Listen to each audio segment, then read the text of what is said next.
right, we are live.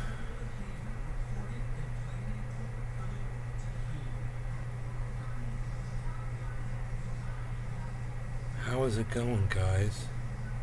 How are you guys? I hope everybody's doing well. Hey Nugs, what's up, buddy? Thought I'd do a show here real quick. Daniel, what's up, buddy? Parody. Yeah.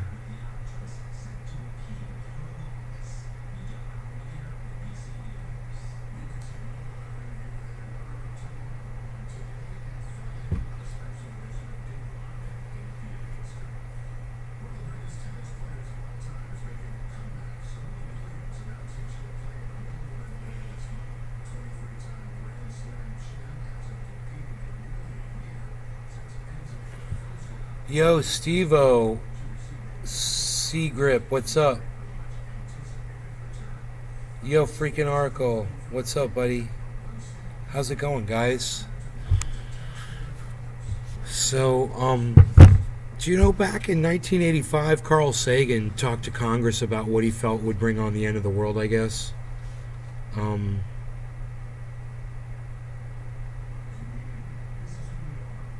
At 14, this is really weird. That YouTube is doing something really weird. But he doesn't start talking until right here. I'm very pleased to be here. Can somebody turn my microphone on? Thank you. I can do it myself, I see. Okay. Some years ago, when It's Carl Sagan. the first results of our study, the so-called TAPS study on nuclear winter, were becoming clear to those of us working on it, Talking about nukes. long before it was publicly released, it became clear to me that there were serious policy implications on the issue. Let's get some serious policy implications on this bong hit. What do you guys say? Cheers. Consequences in the northern It's hemisphere. top of the hour. No law regarding cannabis. Cannabis is consequences for all. elsewhere in the world. The possibility, which emerged clearly from our calculations, that something much smaller, Representative Lujan, than a full exchange would still lead to almost the same effect as the full exchange, provided cities were targeted.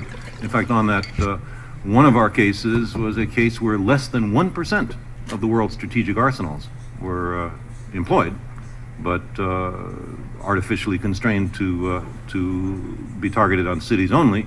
And there we got temperature declines of tens of degrees for months. Yeah, right, James Lucid? That's a good question. What would you say about Fukushima? Being a novitiate in this strange subject, I felt the need to talk to more experienced people. Jeff Lund, what's up, we were buddy? able to put together a private discussion, in fact, here in the Capitol, with a range of senior workers in this field in previous administrations and other masters of dark arts. Speed it up a little bit. The distribution was very good. The most senior member of the group who was there was April Harriman, in fact. And at the end, I presented what the scientific results were, presented some hint of what seemed to me the policy implications.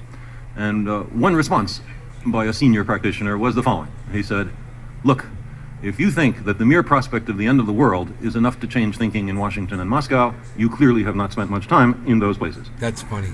And so by these standards, perhaps the Department of Defense report represents slight progress. I see. Do you guys realize what he just said? In case it went right over your heads, I want to just say, he said, you could tell governments that the end of the world is coming. They don't care. They don't care. Whether or not they'll let on that they know it's coming or not, that's a whole other story, man. Regardless of that, they don't care. because they know there's nothing they can do to stop it. They can appear, they can act like AOC and Bernie Sanders. They can pretend and act like, or even Joe Biden can pretend like they can fix it. Or you can be, the exact opposite and act, Donald Trump and the Republicans and act like there's nothing to see here at all. There's no problem at all, and we're going to be just fine. Everything's just fine. Nothing to see here at all. Either way, it doesn't matter. Doesn't matter whether you have a party that's in power that's promising you they can fix something that you can't fix, or whether you have a party that's in power that's ignoring the problem altogether, saying we don't have a problem at all. What does it really matter either way? What's it come down to? A woman's right to choose, racism, stuff like that, gender stuff. If that's what it comes down to, then that's how you base your decision. The charge given by the Congress to the Department of Defense requests for, quote, comprehensive study, requests for, quote, detailed review, requests for, quote, thorough evaluation. And I must say, I do not see this report as coming within light years of that requirement. If this were a paper assigned in a graduate seminar at Cornell University, I think I would give it a D, maybe C minus. Well, that's not light if years. I was in a friendly mood. That's a For 40 years, back. the Department of Defense has years. in effect assured us that there are no long-term climatic consequences of nuclear war, that the climate is not endangered. There are reports by the government through the years saying nothing to worry about. Then some scientists stumble upon a possible global climatic catastrophe, attendant, as I said, even to a relatively small nuclear war. At first we hear that this is liberal propaganda, or distortions invented by proponents of the nuclear freeze. You guys trying to dab and then shit? Then there are other studies. They tend to confirm the general picture. Then the National Academy of Sciences, the Royal Society of Canada, the Pontifical Academy of Sciences, the President of the United States, and eventually even the Department of Defense. You guys trying to get all dabby with it and shit? To worry about here. Nuclear winter, if it were brought about, would be a disaster unparalleled in the history of the human species. And what is the Department of Defense's response? It's that while nuclear winter might happen... Remember, this was 1985, guys. Of course, nothing has changed. That the correct answer to nuclear winter is to continue to build many more weapon systems in aid of reducing weapon systems at some future unspecified time. Peculiarly, nuclear winter turns out to justify all the policies that the administration has just embarked on. Remarkable coincidence. There are no agonizing reappraisals. There are no changes in doctrine or policy. From their point of view, the discovery of a doomsday machine hiding in the arsenals of the United States and the Soviet Union hardly matters at all. It doesn't change anything. And by comparison, let's compare this with the study released just 2 months earlier by the Royal Society of Canada, the equivalent of the National Academy of Sciences of our northern neighbor, which says, we conclude that the nuclear winter hypothesis does indeed modify the global strategic position, and then they go on to indicate in what way, and I'll mention a couple things about that report in a moment. Mr. Weinberger's 70-page report talks about the possibility that dangers from nuclear winter will be comparable to the other horrors of nuclear war. Well, how bad are those other horrors? According to a study by the World Health Organization, chaired by Nobel laureate in medicine Sune Bergström of Sweden, as many as 1.1 billion people might be killed outright in a central exchange involving not just the United States and the Soviet Union, but Europe, China, and Japan. Wow. And another 1.1 billion people would die subsequently from the prompt effects if they did not receive immediate medical attention, which of course would be unavailable because the doctors and hospitals are by and large concentrated in the target zones. Concentrate. Well, 1.1 plus 1.1 equals 2.2. Okay, stop 2.2 billion people, according to this estimate. Now. Obviously, nobody knows for sure. Might be more, might be less. Well, that's roughly half the people on the planet, just a little less. If, and a half minutes as the away from a Department of Defense now acknowledges, the long-term effects, radioactive fallout, nuclear winter, and so on, might be comparable or even larger, then the Department of Defense now acknowledges that nuclear war might mean the extinction of the human species. And in that sense, this represents an interesting departure for the Department of Defense. Certainly, I would say at nuclear war means the destruction of our global civilization, and a not incidental aspect of which would be the destruction of the United States as a functioning political entity. Nuclear war is bad for government, bad for labor, bad for business, bad for people on a scale that remains unreflected, as far as I can see, in this administration's policies. Now, one significant consequence of nuclear winter is that nations far removed from the conflict, nations, if there are any, that have no part of the quarrel between the United States and the Soviet Union, nations in the Southern Hemisphere might be utterly destroyed without a single nuclear weapon falling on their territory. It's a possibility. You will hear later. Big dab ready to go. Dr. Snyder and others on recent work on involvement of equatorial and southern latitude regions. The Royal Society of Canada says, quote, nuclear winter globalizes the environmental impact of nuclear war. 10 seconds. There is no hint of this in Mr. Weinberger's No report. law regarding cannabis. There is no reference cannabis to the Royal Society of ism Canada for all. Everybody report. cheers. There is also hey, look, there's no a deer reference behind me. to a report done by a branch of the Air Force, a branch with what I think is the best acronym in the business, CADRE, C-A-D-R-E, the Center for Aerospace Doctrine Research and Education at Maxwell Air Force Base in Alabama.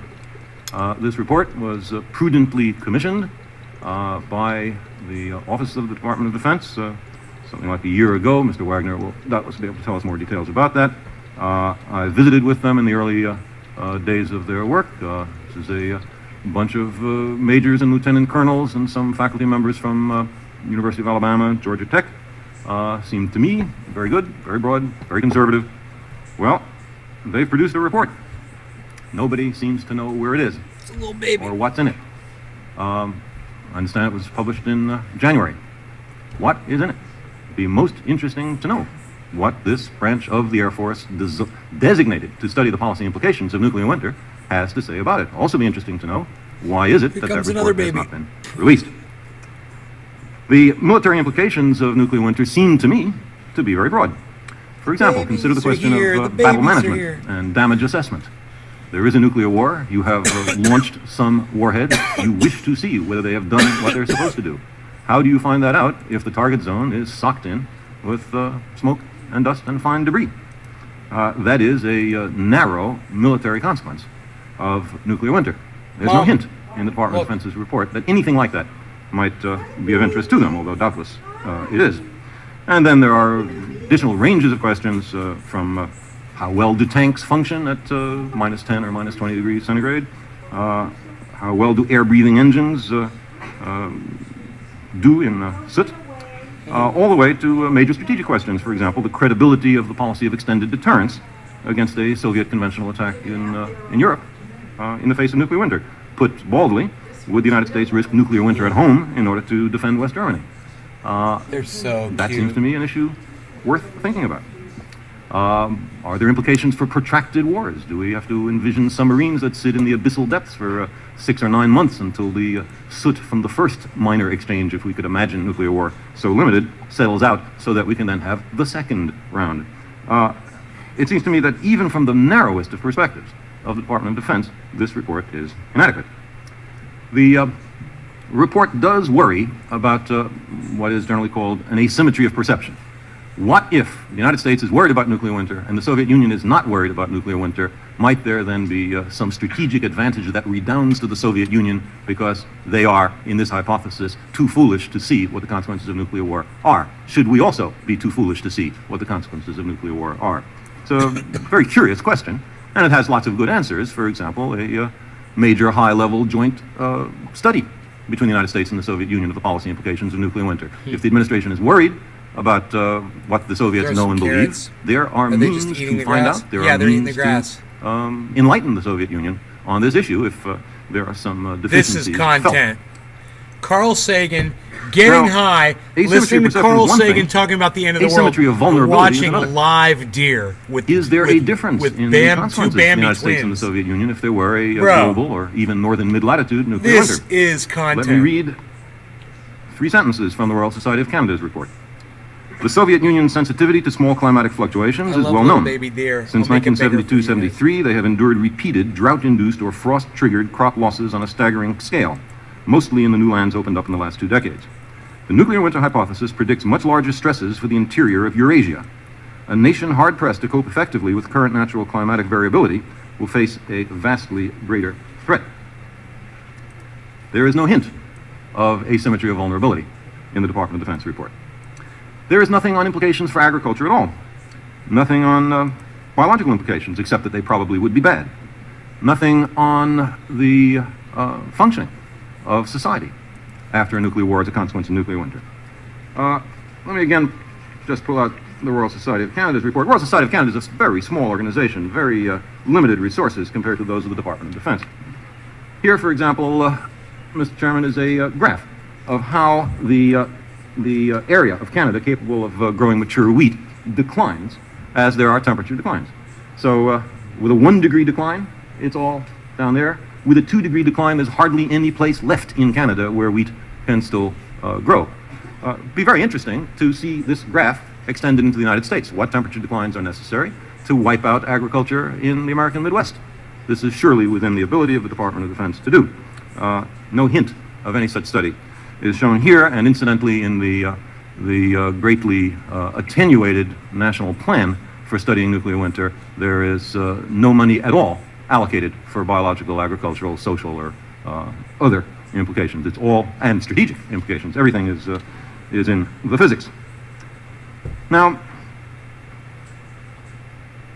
it is, to me, remarkable The flower bed. that there is virtually nothing in this report about the implications of nuclear winter for the relations of the United States with other nations. And there have been, within the last year, some dozen prime ministers or national leaders of various nations, most of whom are allied with or friendly to the United States, expressing grave concerns about whether nuclear winter has even forgetting to not implications do it now for again, pal. those nations and their relations with the United States and the Soviet Union. And these proposed implications go all over the lot. Some nations concerned that nuclear winter makes them much more vulnerable. But other remarks, for example, one which, if I read it right in the New York Times, attributed to Prime Minister Papandreou of Greece, says if there's nuclear winter, then Greece will be destroyed anyway, never mind whether Soviet nuclear weapons fall on Greece. So what the heck, we might as well have American military bases here.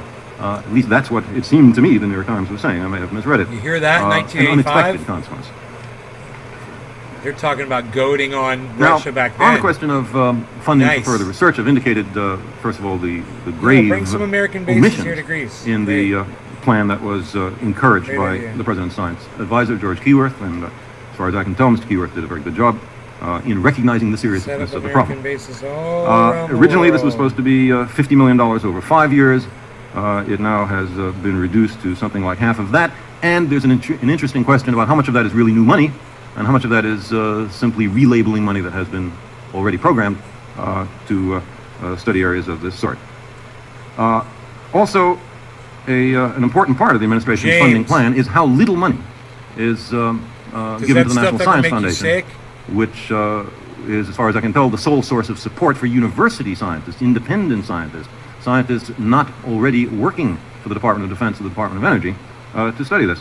I'm sure the administration does not wish to have its funding plan be misinterpreted, that the administration is afraid to sponsor further research on the subject by those who are not directly under their thumbs, HHCs. Never had a university problem with scientists HHC. especially. It is now subject to such a misinterpretation.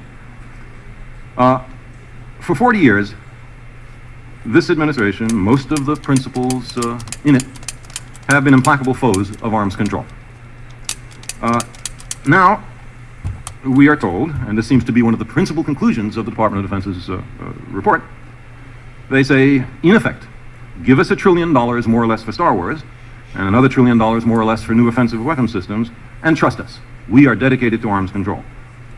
The Department of Defense is full of people, I know from first-hand discussions, with grave misgivings about current strategic policies, current arms buildups, and Might as Star well Wars. just do this job. I find it remarkable that the DoD does not consider it its duty to present both sides of the argument. Congress does not hear from experts within the government who have grave doubts on these issues. Loyalty to the official doctrines of the moment is the paramount consideration. Cheers, Whereas guys. a No free law debate regarding cannabis. Cannabis in isn't which for all. both sides are confident that under those circumstances the truth will out, that seems to me the prudent approach to issues of this magnitude and this difficulty and this seriousness. Mr. Chairman, I have just a couple of concluding remarks, and they are on Star Wars and the connection between Star Wars and nuclear winter. And I do this only because Star Wars seems to be the leitmotif of the report by Mr. Weinberger on nuclear winter. First of all, everybody acknowledges that fully impermeable strategic defense systems are not in the cards, certainly not for the next few decades.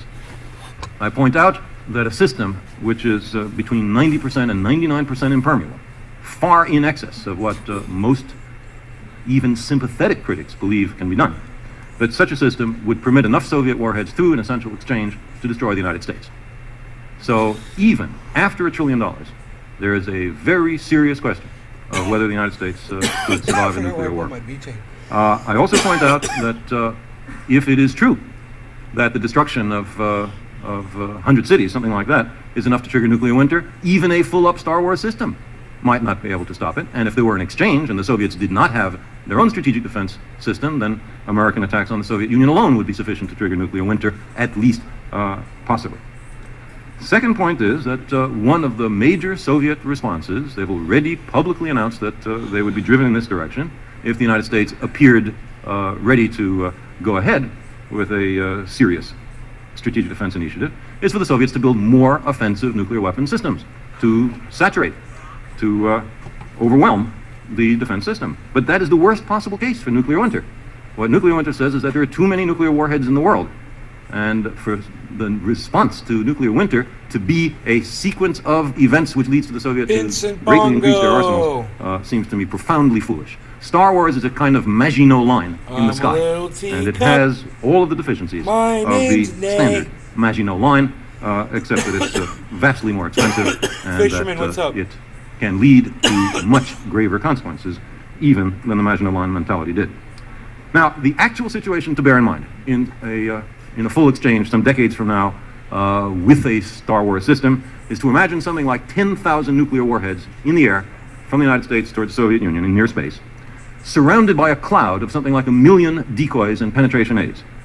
Your job, should you choose to accept this assignment, is to pick out every one of the 10,000 warheads, ignore every one of the 1 million penetration aids and decoys, and you have 10 minutes or less to shoot down all the warheads. If you miss a few percent, everybody is dead. That's your problem. You're willing to bet your life on a battle management computer where the program is too difficult to be written by human beings. It has to be written by other computers. The program is too difficult to be debugged by human beings. It can only be debugged by other computers. The system cannot be tested at all short of a nuclear war. And now, the system can only be operated by a computer. No humans involved, except for the consequences. Scary. And if the system fails, the world is destroyed.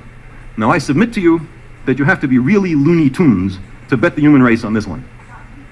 The only way to be really sure is for major, dramatic, bilateral, verifiable cuts in the strategic arsenals. Congresswoman Schneider quoted Albert Einstein, who said in 1945 that the advent of nuclear weapons had, quote, changed everything, a nice game of chess, except our way of thinking, and thus, he said, we drift towards unparalleled catastrophe, close quote. That's what's most missing from this report, even a hint of a change in our way of thinking. Thank you very much. Wow. Thank you, Dr. Sagan, for a provocative and interesting... Dude, they go on for question and answers for 2 hours, guys.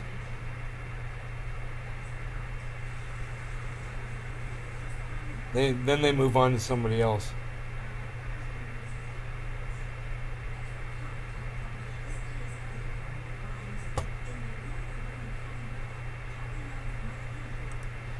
introduction to this important subject today.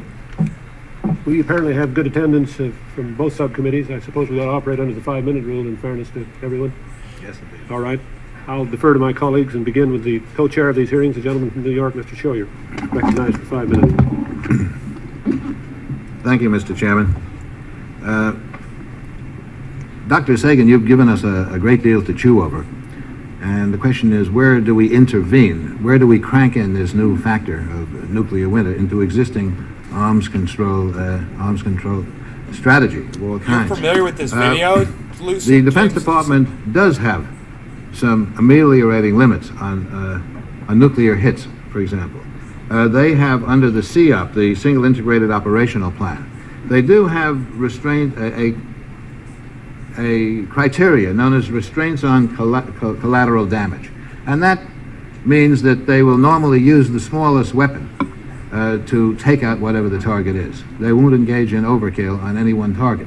Now that seems to indicate at least a move in the right direction, that they are thinking of minimizing damage above and beyond what is necessary to take out a particular target. Whatever.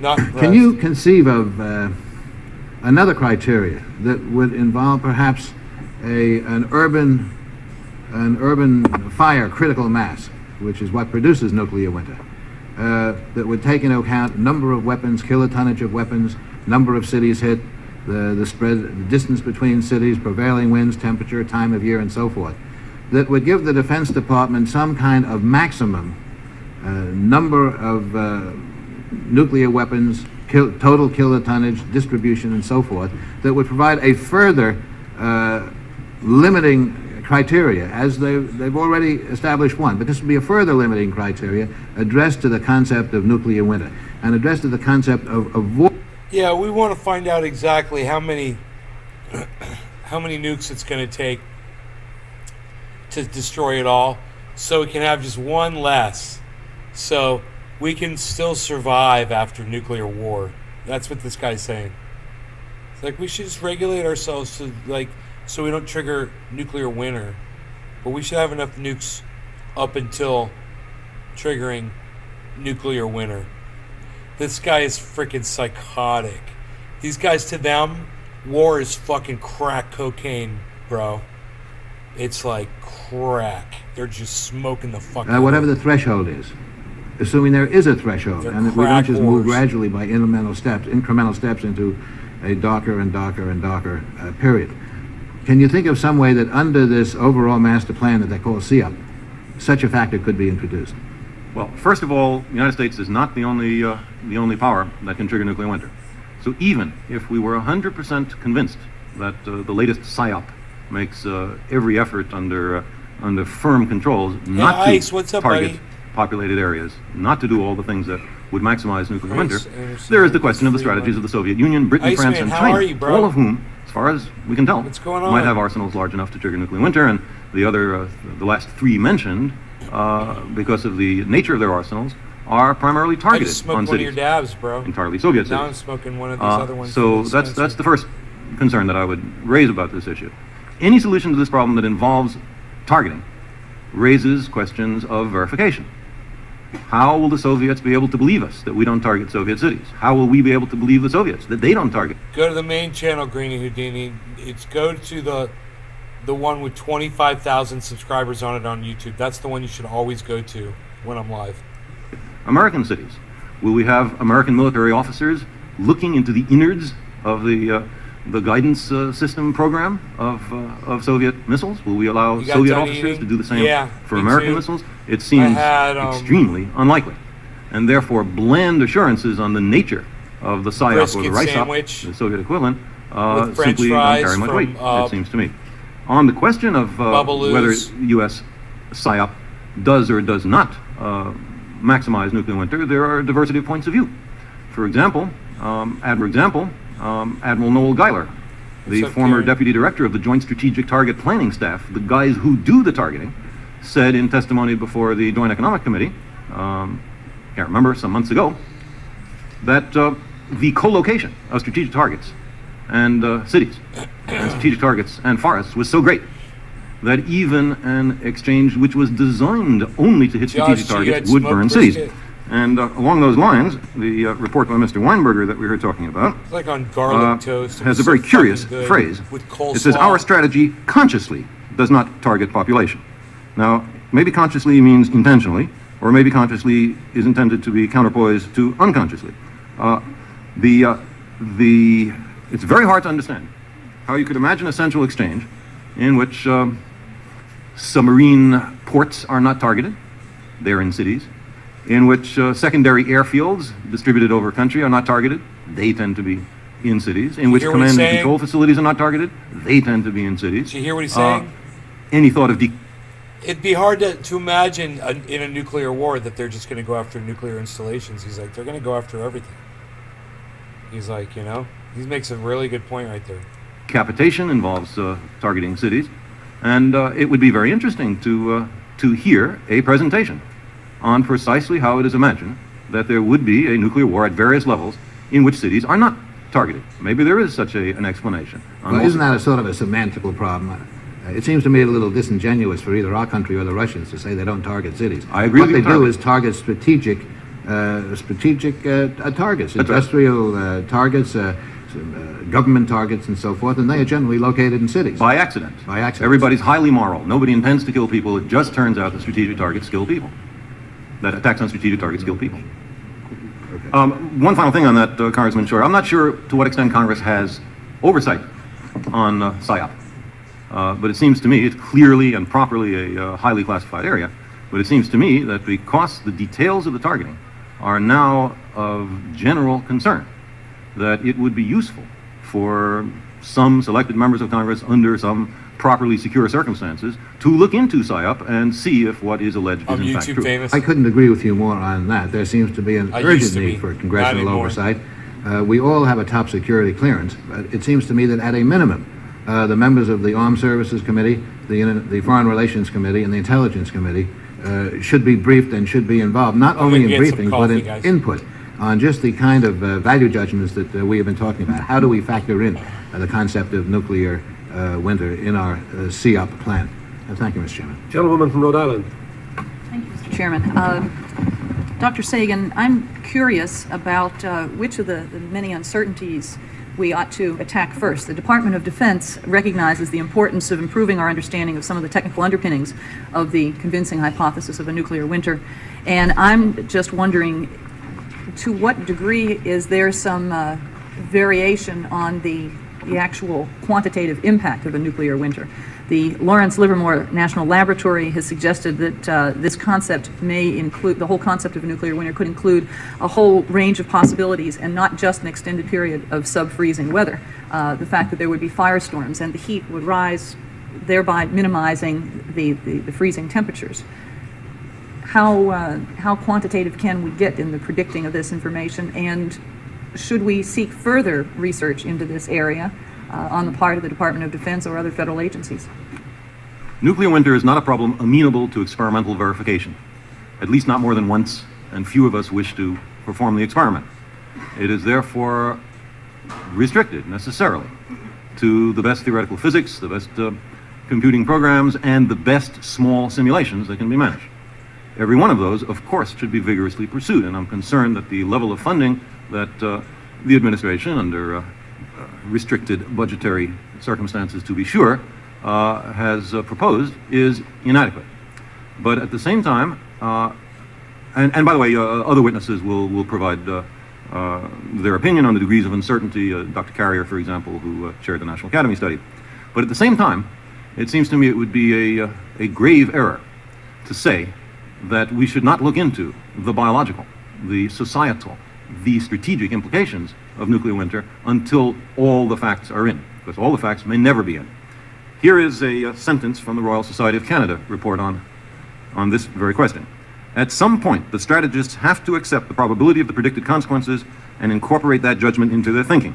Scientists tend to cloak their predictions in a shroud of ifs and buts. The Royal Society of Canada is not criticizing scientists, that's the nature of scientific work. But every aspect of the nuclear strategic issue is surrounded by uncertainties. And there are we just talked about one. What are the Soviet PSYOPs? What are the American PSYOPs? What is the uncertainty of the Strategic Defense Initiative? What is the uncertainty of the gaps, the famous window of vulnerability? How uncertain was that? It drove the arms buildup partly that we are now in. I would like to see an even-handed concern about the reliability and verifiability of every aspect of this problem. Okay, let me also ask you, the Department of Defense report reviews some of the Soviet perceptions, and the conclusion that they reach is that the Soviets have really done very little work on this subject. Are you in agreement with that? The Soviets, in my view, have not done nearly as much as they should, and I hope will.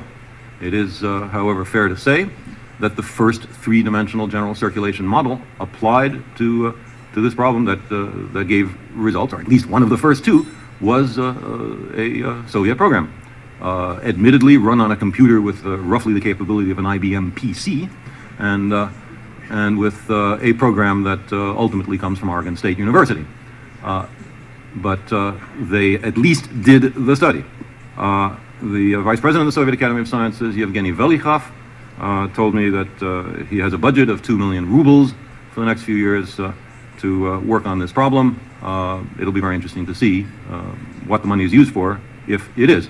But if we are to believe his statement at face value, the Soviet program is roughly the same order of magnitude as the present U.S. program. But I think it is absolutely proper to raise public concerns about the level of the Soviet research effort in this area.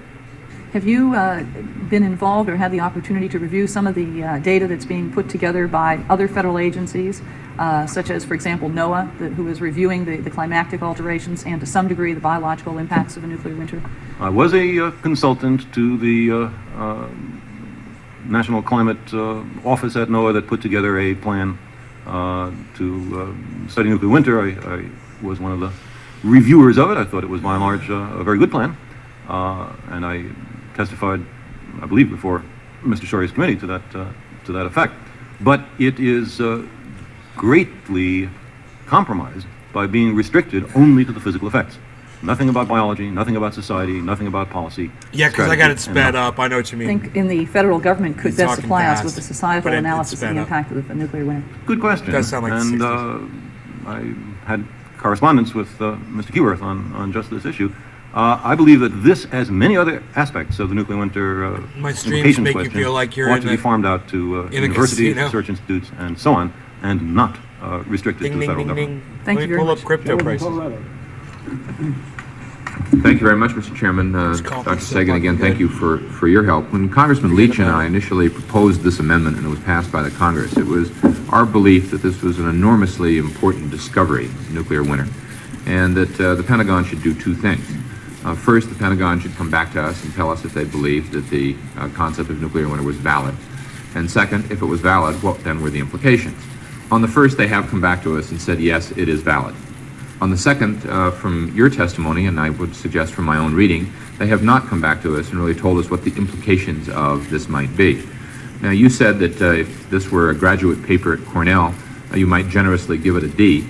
Other actions that you have would be either to throw the graduate student out of school. Hard to do in this case. We can't do that with the Department of Defense. We can't throw them out, but we can. The other thing that you do is to say to them, go back and redo the paper. Right, you give them an incomplete. And now, it seems to me that we have the opportunity of giving them an incomplete, and one of the obligations that we have, if in fact the concept of nuclear winter does have very broad implications for our targeting, for our arms control initiatives, for how we are developing our whole strategy toward the Soviet Union, close enough. then we should go back to them with a series of further questions, I need a closer which shave. we in the Congress I clearly need are a capable closer of shave doing. than that. What would be the first three questions that you would go back to the Pentagon with, saying, assuming that they have agreed that nuclear winter is valid, they have done so, what then are the next three most important questions to face the Pentagon with? First short-term question I would raise is, please provide immediately the report by Cadre on the policy and doctrinal implications of nuclear winter. I think that would not involve going back and doing any more work. It's just the Department of Defense left home part of the assignment. Then beyond that, I would, my understanding is that that report exists. It's locked up somewhere. And so there isn't any rewriting necessary. It just someone has to reach into the drawer and hand it to the Congress. That ought to be done, it seems to me, if Congress requested, in 24 hours after the request. That should surely be a significant first step. The chick behind Carl.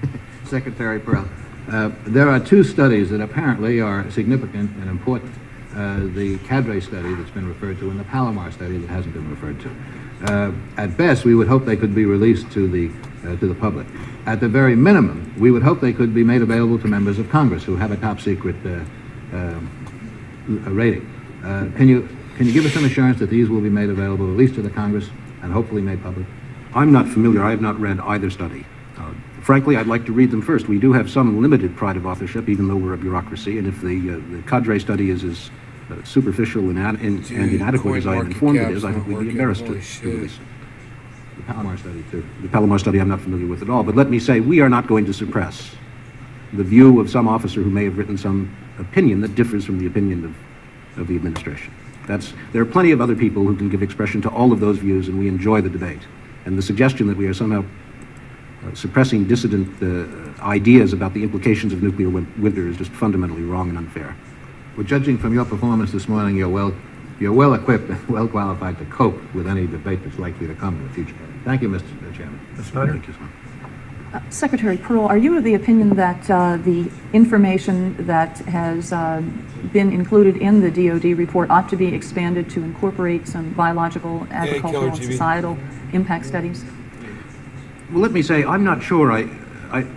I think it is vital to the decisions that the government has to make to explore every last physical phenomenon associated with nuclear war. We are well persuaded that nuclear war would be terribly destructive. 22,000. And whether it is a bottomless pit for research, given the inability to conduct experimental research, to speculate on all of the horrifying consequences of such a war. One of the questions... So I have no objection in principle to it, but it's not at all clear to me that this would be a useful investment of limited research resources. One of the questions that this science committee so often is required to ask is that in the pursuit of answers to scientific questions, or looking for scientific answers, we have to recognize when is enough research. And obviously our discussions on acid rain have pretty much concluded. We've been doing plenty of research, yet the administration is asking for more money for additional research, and oftentimes it is perceived that this might be a way of saying, well, we just want to keep on researching it because we don't want to take any mitigating measures. I think there is concern among many members of Congress, and I certainly appreciate your comment. We can spend lots and lots of money researching this thing, but at what point and what information will be necessary? So they don't go back to Carl Sagan anymore at this point. I think that's it. I wanted to hear from him. I thought that was interesting.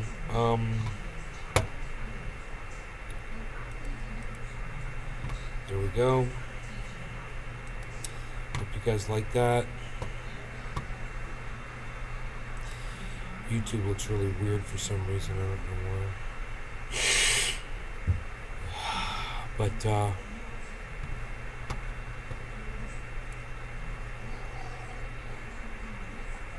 oh, you think the gun bill's gonna go through? Yeah. It's not gonna change anything. Not gonna change a goddamn thing. It's a fucking toothless bill. So let them feel like they got this little victory, you know?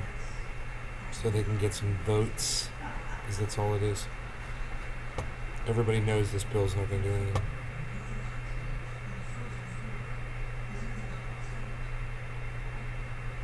This was the greatest coffee. I destroyed it.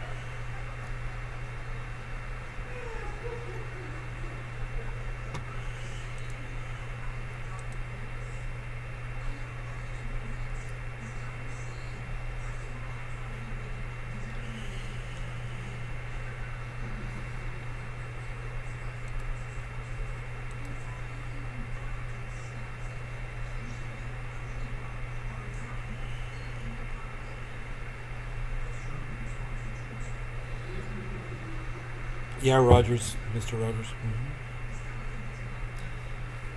Yep. How much is gas in Florida? $5,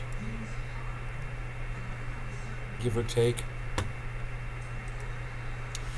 You guys are a fantastic audience. Let me tell you, I love you guys so much. I will see you guys tomorrow morning. Thank you for watching. Hope you enjoyed it. I will see you on the next one. I base the lengths of these shows on how many people are watching, and it just doesn't constitute a show whenever there's a small amount, and that's what's going on right now. So I'm going to go ahead and end it because there's not a lot of people here. So when people want a show, they'll show up. That's what I say. Yeah, I think the coffee's gone.